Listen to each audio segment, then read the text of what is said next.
Hey everybody, welcome to another GG.CO.UK video with me, Daryl Carter. Again, I'm joined by Andrew Mount to preview day 3 of the Cheltenham Festival from an Ante-Post perspective. Currently, we are just thrashing out our early thoughts for Cheltenham day 3.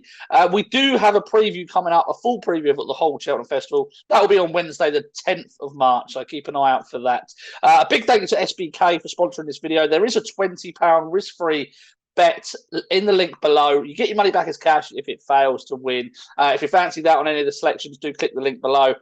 We don't have the weights for the Cheltenham Festival as of yet. They come out on Wednesday, so it's a little bit of guesswork. We do have the entries, so we'll do our best with those at this early stage.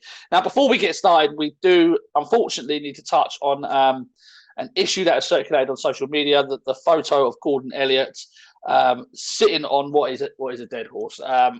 I don't want to touch on it too much because my thoughts and feelings, I don't want him to overspill and fly out. But I think there's one thing that we need to remember is that we shouldn't tarnish all yards with the same brush here. This is a one-off incident. I've visited many yards throughout the country, and these horses are really, really well taken care of. And, you know, it's a terrible situation, really, because this is the one leg we sort of got to stand on, Andrew, in terms of when we're trying to stick up for the sport over perhaps people that are not regular viewers that like to, you know, throw muck at the sport and say that, you know, the welfare issue, etc. for the horses. This is the one thing we do stand on by saying we look after these horses fantastically well. And it's so frustrating to wake up to something this morning in which Gordon Elliott has admitted to that photo being real.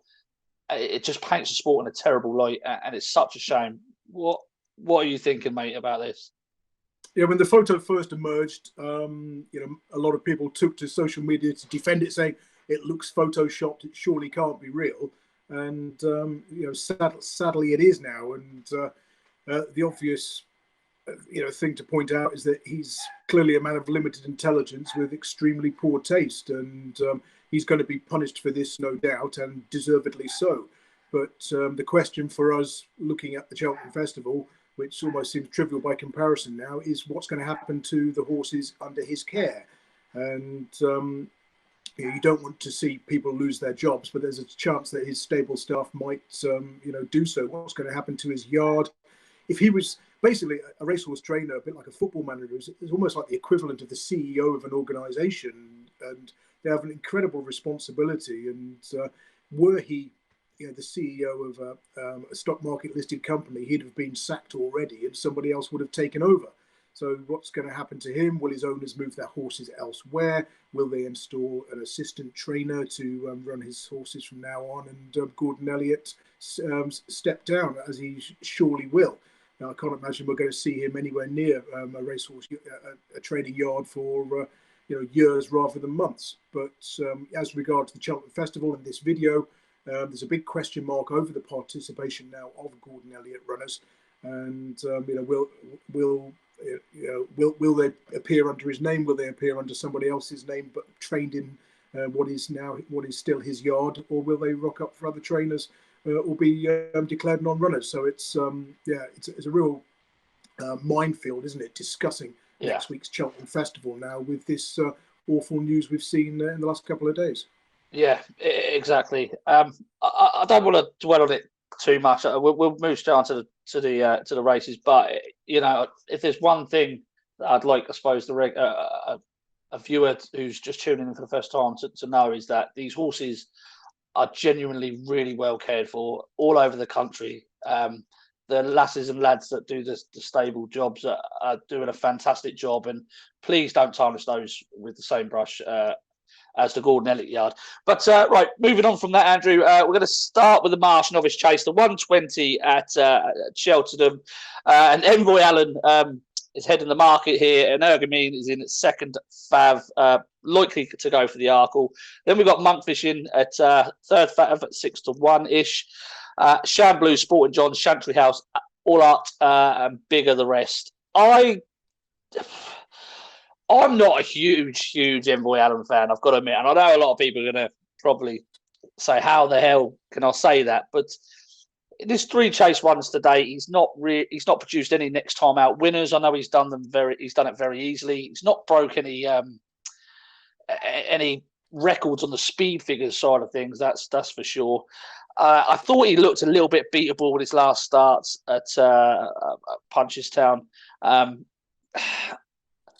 I think the more issue with this race is there's nothing really for me to take him on with. I think rather than I'm not going to be steaming into him at 4 to 5 or whatever he is. I thought there was nothing really in terms that I felt had a good chance of winning the race that I could take him on with. So I think it's going to be a watching brief for me. Yeah, because Envoy Allen trained by Gordon Elliott, which further complicates matters, as we've already touched on. I was underwhelmed by his chase performances so far, particularly last time out. It might be a case of the runner-up Philo Duderi being a lot better than we've perhaps given him credit for. And Envoy Allen is 11 from 11. He's been to the Cheltenham Festival and done it before. But like you, in terms of the price, I think there are other favourites of similar prices in other Cheltenham Festival races that if I was looking for a short price one, I'd rather side with over him. Now, of course, the whole Gordon Elliott situation could change the complexion of this race. If Envoy Allen is declared a non-runner in the next few days, will one or two of the others decide to come here instead of their other targets? Will an Ugerman run here and be favourite rather than run in the Arkle and be second favourite? He is a winner over this trip already, so that's complicates matters further. Monkfish obviously has got the 3 mile novice chase as his main target, but again he's a multiple winner over 2 miles 5ish. So this trip wouldn't be a problem for him either. I'd be very surprised if he switched though. Chamblou, of course, this is his target. What was interesting with Dan Skelton's runner, he won the Grade 1 Quarto Star Novices Chase at Kempton on Boxing Day over 3 miles. And the Dan Skelton immediately said, maybe the 3 miles is far enough for him at this stage of his career, particularly around Cheltenham. And he only had 1 entry at the festival, which was in this race. And so you could make a good case for him at 10 to 1 each way. Slight concern with Chamblou is that he's never won after Boxing Day. He tends to be an early season type. All his career wins have come in October, November, and December. He's had 5 runs from the new year onwards, and he's lost all 5 of them. He ran well at the festival behind Envoy Allen last year. He was 100 to 1 short. He finished 6th, beating 27 lengths. But I'm wasn't totally convinced. Sporting John, maybe, but he's got other entries as well. And like you say, you start going down the list and you're thinking, well, there's nothing here that I really want to back each way and think, there could be a bit of value now with the doubts over Envoy Allen. So yeah, it's a bit of a head scratcher for me, I'm afraid too. Yeah, totally agree. It's interesting that you mentioned that if you was going to go in short on something at the festival, there's a couple of other options. I think the argument a lot of people would say is that Envoy Allen doesn't have at the moment as much of a race in store for him as perhaps Shishkin or perhaps Monkfish. Would you agree with that? Yeah, that's a fair point. I mean, again, that just looks like a fantastic race, doesn't it? The Arkle, whereas this, you're just sort of thinking it could fall apart to 5 or 6 runners, and Envoy Allen could be 3 to 1 on if he turns up. So it's just a race that I've been through, like you have.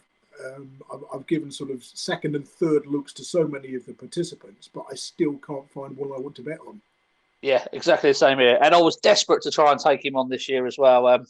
But it might just have to be left for now. It would be very interesting should an Ergamine come in there. But okay, the next race is the 155. It's the Pertemps Network Handicap Final. Andrew, what are you looking at here? I'm assuming you're going to be looking at something for a big price in here. Is that right?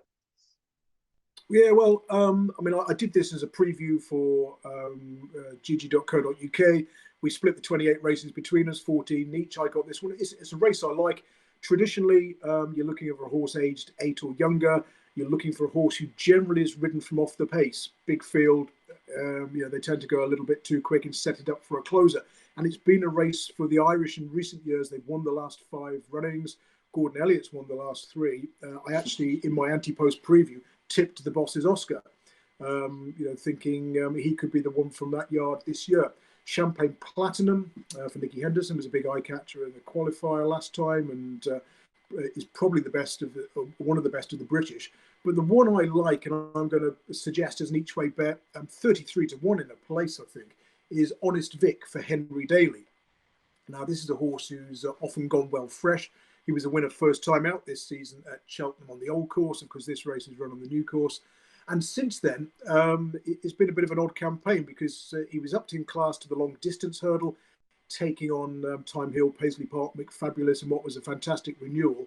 And they've switched to front running tactics. Now, if you've just won a 17-runner handicap from off the pace, what the devil are you doing trying to change tactics? He's had one run earlier this month, which was just a put him spot on spin in one of those bumpers on the all-weather at Kempton. He finished last of 10, but you can draw a line through that completely. Now, the most interesting piece of recent form for him, though, is the Coral Cup last year. Now, again, the Coral Cup, often a race that goes to the Irish. Let's look at the first 4 home last year. The 3 of them were trained by Irish trainers. He's finished 5th at 33-1, staying on well. He's done second best of the British contingent. And, again, you look at that, only 2 of the first 7 were trained by British trainers. The winner, Dame de Campagne for Nicky Henderson, and the 5th Honest Vic. So, the way he kept on that day, I thought, and the fact that he's subsequently won over 3 miles, I think he's got a great chance. I mean, he's £10 higher than in the Coral Cup. But if you say he's improved for stepping up in trip, then, maybe he can't find that £10, but he can find 5, 6 or 7, enough to get him in the frame again, perhaps, if he's ridden patiently. Yeah, definitely a fair shout. Boss's Oscar was on my shortlist.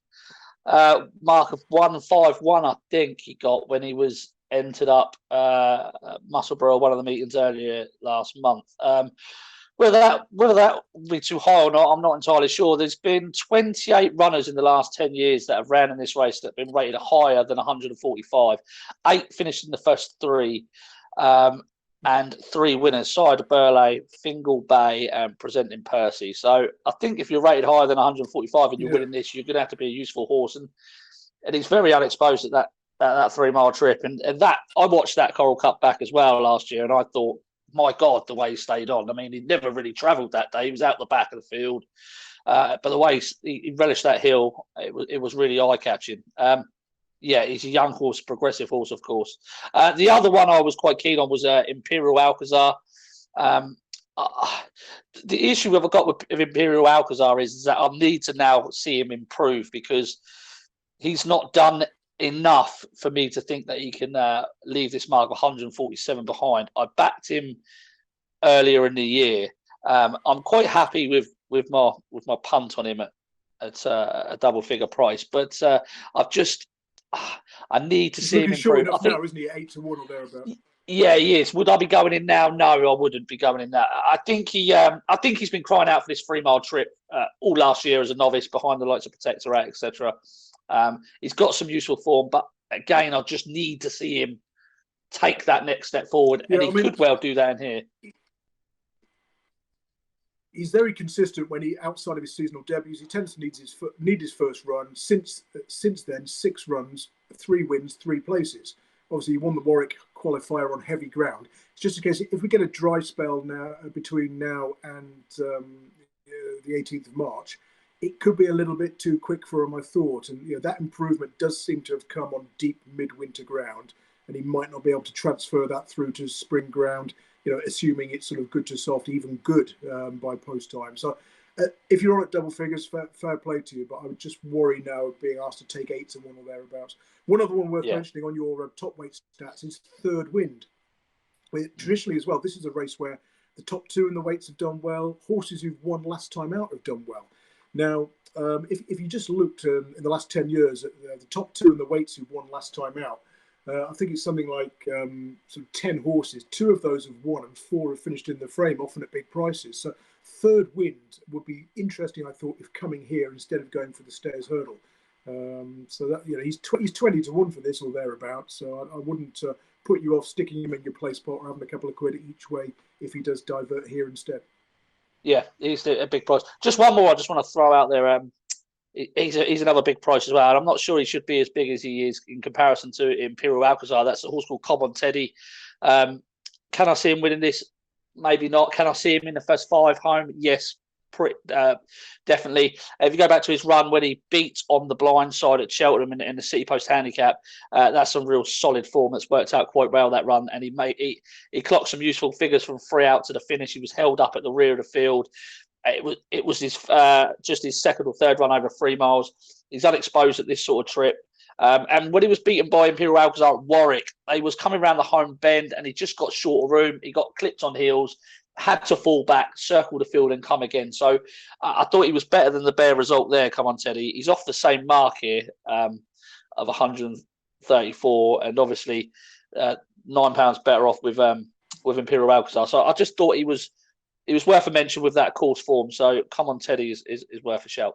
As we stand at the moment, I think probably Come On Teddy would be the one that would be overpriced for me. So I'd put him up. Andrew, who would you put up at the moment if you had to put one up? Yeah, I'll go for Honest Vic. A similar sort of price to your pick. Talk about Come On Teddy. He's got the running style coming from behind. He's got the course and distance win.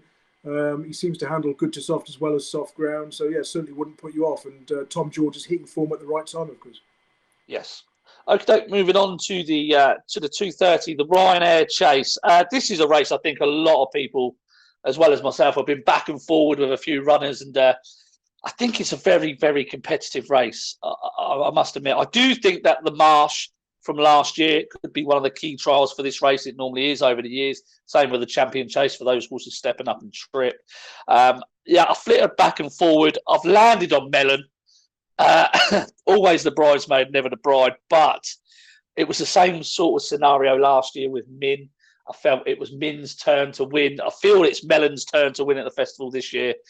There are cases to be made for the likes of Fakir, Dowdry's, Mr. Fisher and Sam Crow, who have all got form lines that tie in together. They've been running him over 3 miles this year. I think he's been running really creditably without seeing out that trip. I think dropping him back in trip, letting him bowl along from the front, I think he'd have a fantastic chance. And the most interesting thing for me is that the Marsh Chase last year was actually ran at a faster time than Min's Ryanair win. And I can't help but feel that Min's a little bit short in the market at 6-1, given how unlucky St. Calvados was on the run in last season. I think if he would have had a clear run, he would have beat Min that year. And I'd put Min up that year, last year. So it's not talking out of the pocket. I put St. Calvados off, so don't remind me. But I thought Melon, I thought he would have a fantastic chance. In terms of the likes of Alaho and Imperial, I don't think what Imperial has done this season warrants him being as short as he is. The bare form of what he's achieved, I don't think is anywhere close to the likes of Melon, Min, Alaho. Alaho is very short, I think, at the top of the market for a horse that looks to lack speed, shall we say, and doesn't really stay 3 miles. I think he's a little bit tripless, and I would be concerned about him in this field. Melon is the one I'm gonna side with. I have had a little bit of a touch on Sam Crow and Fakir as well, just at big prices, just to try and cover myself. But I think even now at 8-1, I think Melon is still the one. 8-10-1 in place. I think Melon would still be the one for me, Andrew. This is a cracking race. I actually tipped Imperial Aura for this in a preview podcast I did in lockdown 1 as a bit of a joke, really, when there was no racing going on. We got together and did a 2021 Cheltenham Festival preview, basically in April 2020, and I was asked for a nap, and I came up with Imperial Aura. I think it was 20-25-1 at the time. I thought I'd backed him, but I've been through all my accounts and I haven't at all. So I'm now in kind of like two minds as to how I want him to run. But I was impressed with his performance at last year's festival. Franking that form with Simply the Bets in the Time Form Novices Handicap Chase on Trials Day. This season in the tongue tie, he seemed to have improved. He's won a couple of small field events at Carlisle and Ascot, and he unseated too early for us to know what he was going to do at Kempton last time, of course, behind Master Tommy Tucker. So I could see him winning this. I'll probably make him my pick in the race, but 6-1 coming on the back of an unseat. I'm not usually thrilled by that price. Min I didn't like. I know sometimes last year's winners bounce back to win this, like Alberta's run going back several years. He just ran too poorly for me last time out. Leopardstown. And I take your point about Melon. He's very unexposed at this trip. He's only had 4 runs, fell in one of those when looking the likely winner at Aintree, and the other 3 have returned placed effort. So, Melon 10 to 1 best price each way. Yeah, certainly not. Certainly don't see why not. St. Calvados as well. Harry Whittington's had a terrible time of things this year, but he unseated behind Native River. But if he's right and he comes back in trip for this, then again he could go well at a price. And Mr. Fisher seems to be a bit of a forgotten horse for Nicky Henderson. Now the key to him is the size of the field. He's basically useless as soon as you get to sort of 10 or more runners. Give him a smaller field. I mean, you look at his wins. His last 5 wins: 6, 6, 6, 4, and 8 ran. I put him up as a bet last time out when he won the rearranged Peterborough Chase over this course and distance. And if it does cut up to a single figure sized field, 14 to 1, Mr. Fisher could look pretty big, I think. So it's an intriguing race. If you want to pin me down to one, I'll say Imperial Aura. But I also want to look at Mr. Fisher as well, dependent on the size of the field. If there's 12 runners, I don't want to know. If there's 7 or 8, then I'm all over him. Just in terms of Mr. Fisher, how do you think he reverses that form with Samp Crow and Melon from last year? Do you think they ride him a little bit more positively? Or you take 2 runners out? Yeah, well, exactly. And again, you see this time and time again. Horses who, when they've got lots of other horses around them, they don't fight for position. Perhaps they're a bit sort of, it's something you often see on the flat with your fillies and mares. Perhaps they're smaller in stature and they just don't want to fight for position when they're surrounded by these much bigger geldings. Get them drawn on the outside of the field or, in a sort of field of 7 or fewer runners or thereabouts, they tend to perform much better. And again, I think that pattern is what's happening here with Mr. Fisher. And we've seen races at the festival cut up. We've had 4-runner Arkles in the past, and the Champion Chase often cuts up, and not necessarily this race, but if it does, and if there is sort of 7, 8 runners, maybe even 9 as opposed to sort of 12 plus, then I could chance Mr. Fisher at 14 to 1, although he'll probably be shorter given all those non-runners we need. But yeah, Imperial Aura over Mr. Fisher for me. Melon for the place spot as well. Okay, Melon for me over Samp Crow, last year's 1-2 in the Marsh. Moving on to the 305, it is the Stayers Hurdle feature race of the day. This looks one of the best races of the week. It's certainly competitive. I thought the market had it right at the top end. Where are you looking, Andrew? This is an absolute belter. Paisley Park and Thyme Hill, of course, have clashed twice this year. Thyme Hill getting the better of that rival in the long distance hurdle at Newbury. And then, of course, Paisley Park reversing the form in the long walk at Ascot. Now, the key with Thyme Hill is they've always said he's a horse you cannot go to the well with very often. He's best when fresh. So that win at Newbury came first time out. And he's then brought back very quickly for him to run at Ascot sort of 3 to 4 weeks later. So I think there's a genuine hope here of Thyme Hill reversing the form with Paisley Park now that he's had 3 months off the track. Side Breuil, another Gordon Elliott runner, of course, he won the Pertemps Final last year. All the speed figure merchants were running about the time of the race, saying that had he run in the Stayers Hurdle, he would have won that. And he won first time out over what was an inadequate trip, 2.5 miles. At Navan, and next time out at Leopardstown, he was on the face of it a little disappointing. But you look at that race, small field, steady pace, Flooring Porter made all. There's a lot of people who fancy Flooring Porter for this race, but I thought, well, he's going to struggle to repeat those tactics here, and in a bigger field, he could really struggle. So I could see Side Breuil bouncing back, but given that he was 7 to 1 before that Leopardstown defeat, and now he's only 8 to 1, you'd have liked to have seen him drift a little bit more. Roxana, I didn't like taking on the boys. Champ, I'm sure you'll have more to say about than me, but surely he won't go for a hurdle race, will he? Unless he sort of tips up early in the Champion Chase or something, and they enter him here. Lisnagar Oscar is largely forgotten and underrated because of winning this last year at a big price, but is running into form at the right time, finishing second to third wind at Haydock last time. But yeah, I was struggling to get away from the front end of the market. Normally, I find one at a big price in this race, but I'm looking at Thyme Hill to reverse long walk form with Paisley Park. I think the key to him is freshness. He ran a blinder at this meeting last year on the Albert Bartlett. He's finished fourth. He's done best of the British trained runners, and but again, Side Burley, he's never lost to a British trained runner at the Cheltenham Festival. He's won here twice, and when he was beaten at the festival, I think he finished fourth. The three that beat him were all Irish trained.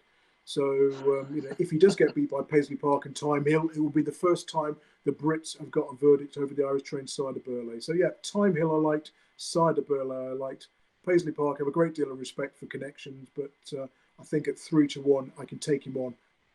This is going to be tricky for him. Yeah, I'm very, very similar to you. I do fancy Thyme Hill for this. I think Ascot, I thought, it's a little bit frustrated, really, because I know that race came a little bit quick for him, but I still felt that Richard Johnson should have just asked him earlier and quickened away rather than holding on to him. He brought him over to the far side to get a little bit of company with You Never Call, and then he asked him after the last. And if you just watch that sequence of events there, I think Paisley just was building up enough steam as he was holding on. I think if he could ride it again, he would.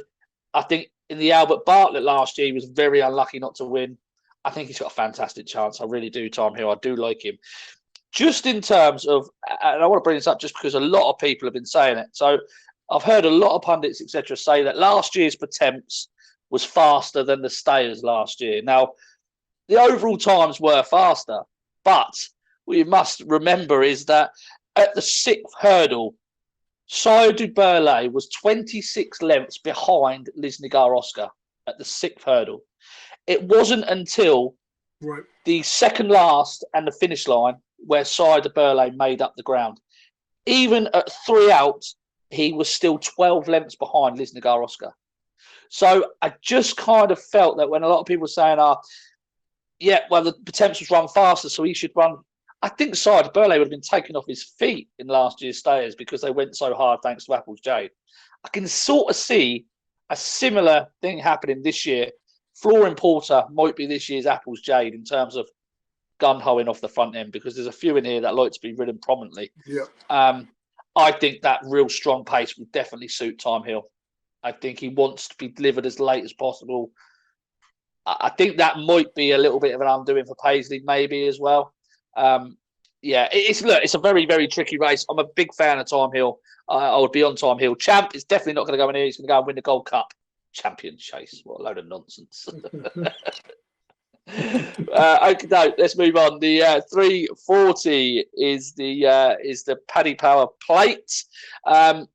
This for me, this and the Kim Muir later on in the card, I'm struggling with these in a minute because I want to be honest. I do need ground. I do need weights. I do need other things because I feel that these two races for me, I've got to go in search of something. I've got to go in search deep and find something. So I'm hoping you've got something to speak about in this race, not to put you on the spot.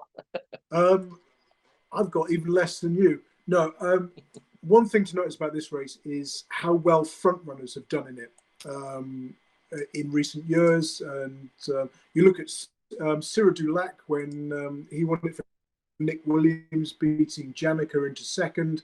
Spiritofthegames made virtually all, and Janica's sort of done well to come from off the pace, and that's the horse who's kind of gone on from that. Looking at last year, Simply the Bets, always prominent. Again, it's been a race where you kind of need an informed horse who's generally jumps well, goes from the front, or is at least races prominently, and has got sort of experience of big fields. So that's the kind of angle I'll be looking at once we know the weights, and once we went to, generally speaking, I won't look at this until we get the overnight deck, so I'm not looking at so many horses. One I will mention, sadly a Gordon Elliott horse again, is Conflated, a horse I've often talked about when we've done Weekend Watch, when we talk, or you and I have talked about meetings like the DRF, because he's a horse I've long thought needs a big field and a strong pace, and he's going to do really well when he goes handicap chasing. And of course, we last saw him finishing third to Monkfish, a very modest third in Grade 1 company. But when you go for his form and you look at when he's had plenty of rivals to take on, he's got some really useful form. second of 18 behind Asteron Forlange, a win in a field of 12 runners, a win in a field of 25 runners over hurdles. So I'm not sure what his target's going to be, or even if he's going to turn up now because of who trains. But if he did come here, I would be interested in Conflated. And he's around about 14 to 1 best price at the moment. Yeah. The only one I has been catching my eye, if I'm being honest, for the last few runs has been Spiritofthegames. But he's very difficult to win with, that's for sure. He was third in this off 147 2 years ago. Ran well in this race last year, finishing sixth off 149. He's down to 145. It just looks like he's starting to run back into a little bit of form. But like you say, Andrew, I'm sorry to the viewers, but at the moment we just desperately need a little bit more information to help with our decisions. Don't apologise. They're probably relieved we're not putting another bet up. The Mayor's Novice Hurdle is next up, and heading the market is actually Hook Up, second season novice for Willie Mullins. We see last year that second season novices can be very dangerous in this race, with Constantista winning. 5 lengths to make up with Royal Kahala, though, Andrew, and Royal Kahala is much better off at the weights with £2 better off at the weights with Hook Up. £6 better off with Galois, and £9 better off with Rosie's Hallow. I've been through this race down the bottom. I didn't think there was too much depth in here. I thought Ponteval was interesting for Willie Mullins at bigger price. Of the rest, I was a little bit deflated with the race, and I kind of felt that towards the top of the market was the place where the winner may come from. Yeah.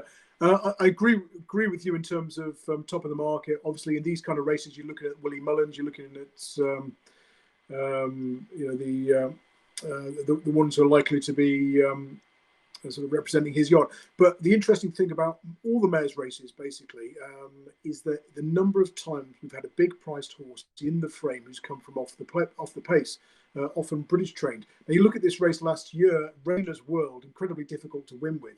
Came late to finish third in this at 100 to 1. Going back to Lorena's year in 2018, there was a horse called Cap Soleil trained by Fergal O'Brien, who's sort of come from off the pace to finish second. And the third in that race, Champagne Lady, 80 to 1, finished third.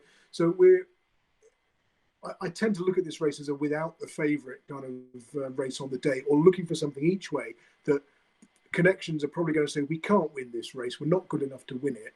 Let the short price ones battle it out at the front, take each other on from a long way out. We can come through, pick up the pieces and pick up some prize money, maybe finish second, third or fourth. So there's no obvious candidate at this stage for me, but that's the way I sort of will be looking at this. I mean, the Glancing Queen is one we should mention because she's been to the festival before, ran well both occasions. She ran in the bumper in 2019, finished 5th to Envoy Alain.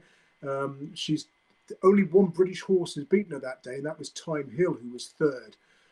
Fast forward to last year, she hadn't run that season because she couldn't run in a bumper, otherwise she wouldn't be eligible for this for the champion bumper because she'd have had too many runs in bumpers. She's finished 8th again on the first time out. Alan King before that race said, "Oh yeah, she's fit enough, absolutely fine." Immediately afterwards says, "Oh no, she wasn't fit, needed that." That was still a good effort. So finishing 8th to Fernie Hollow. And then since she's gone over hurdles, she's run pretty well in the main. Now, when she ran, she's generally a hold-up performer.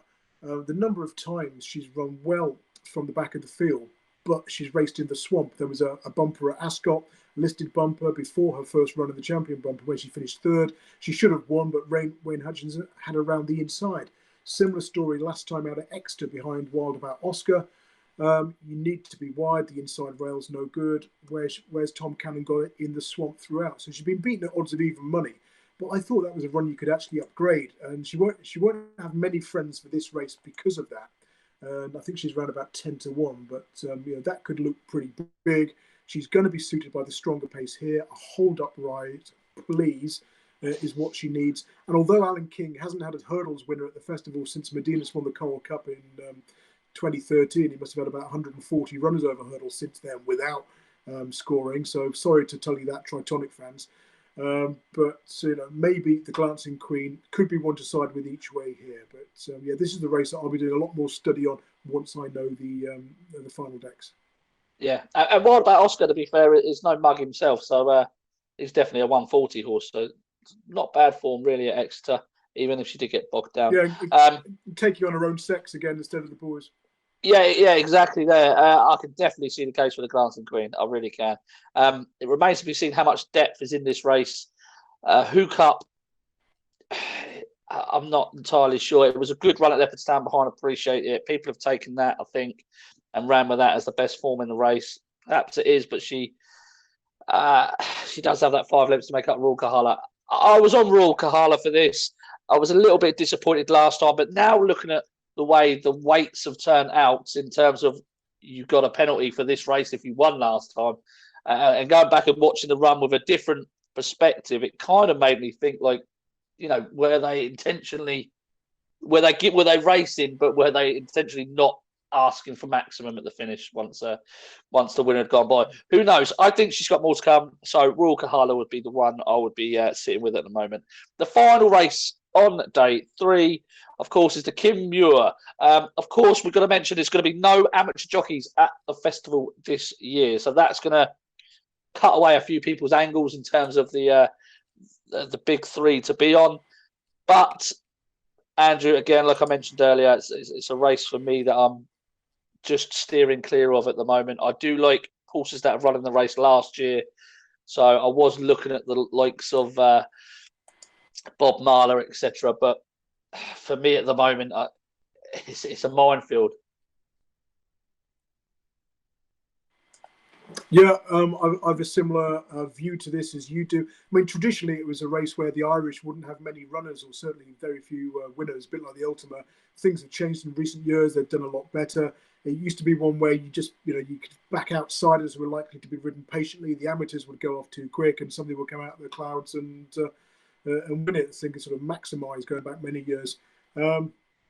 Things have changed recently, and again, you haven't got the angle of looking at the best Irish jockeys, have you, and who's been booked for what.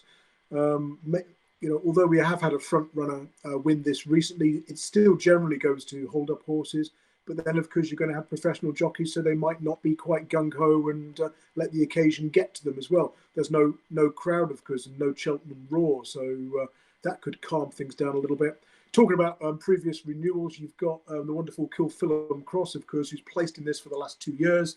2 years ago, he was second at 7-1 behind Eddie Second now.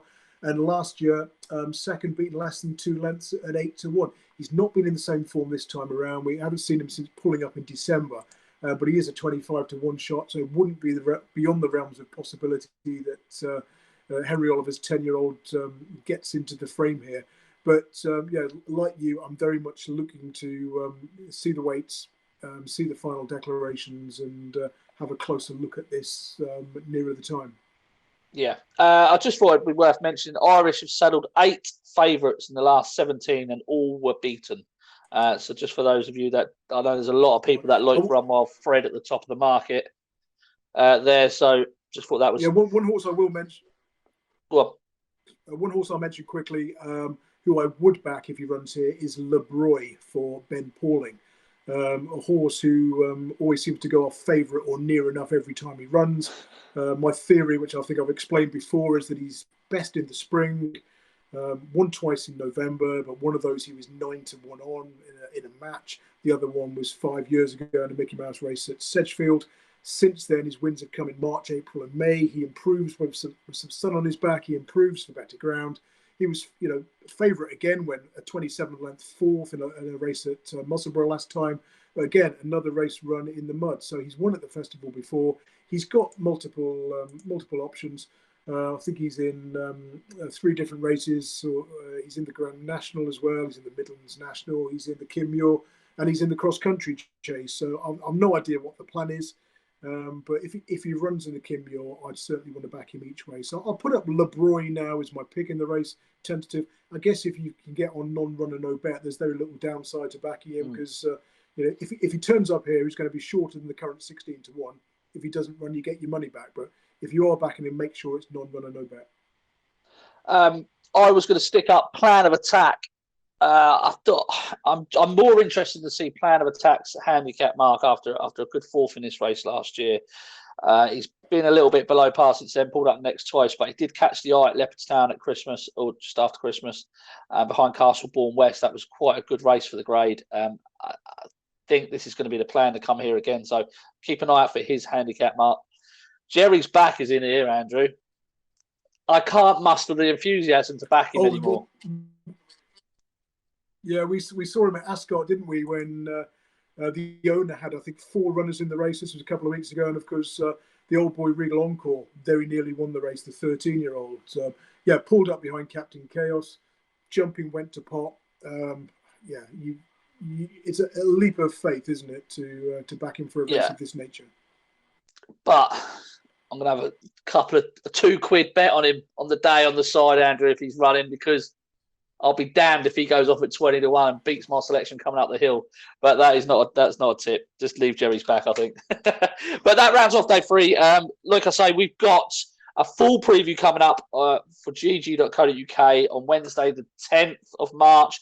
Please do subscribe to the GG YouTube channel, because when we get over 1,000 subscribers, it allows us to do a lot more content, go live, especially for this Cheltenham preview, etc. But for now, we'll see you next week. We'll have more information next week, and it's getting exciting. Thanks very much, Andrew. Cheers, Daryl.